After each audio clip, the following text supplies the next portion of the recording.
вирішили вас трішки розважити і вас, однокласників, і своїх батьків і вчителів, і подарувати українську народну казку, яка називається «Рибка».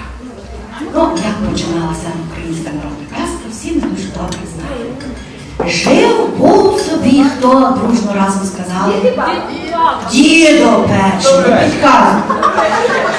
Так, ще раз. Жив, був собі наш дідо.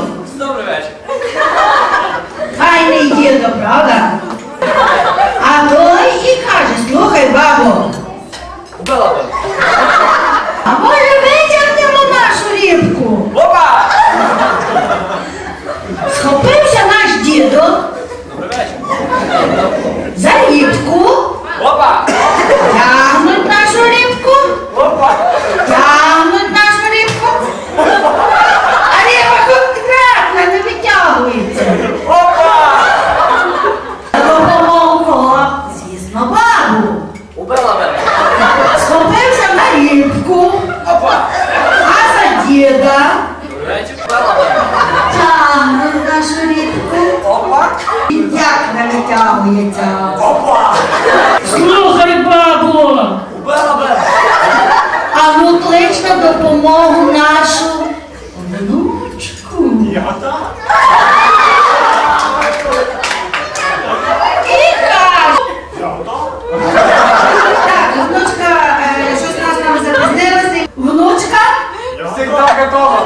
а ну рибку витягнути поможи. Опа!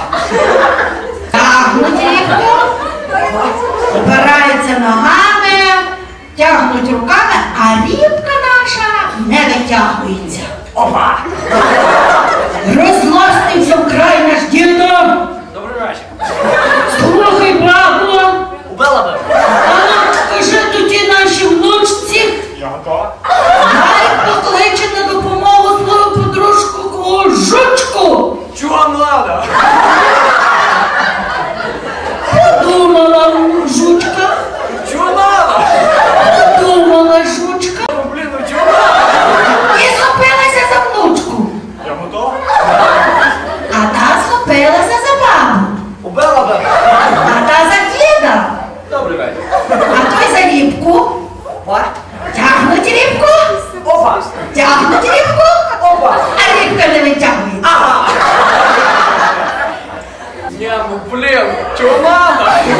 А ще нашого сусіда, комуняку. Слава КПРС! І наш сусід комуняка. І де той наш сусід комуняка? Слава КПРС!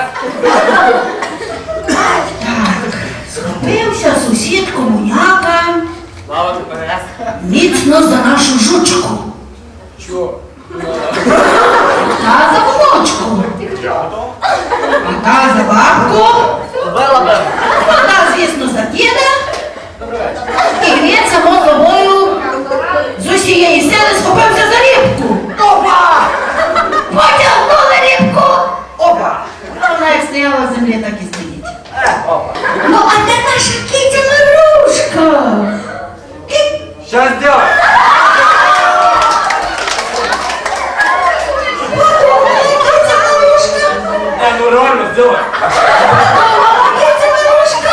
Не, ну без базара, сделай! І схопилася Марушка за Сейчас сделаем! сусіда комуняку. Слава КПРС! А той за жучку. А чё?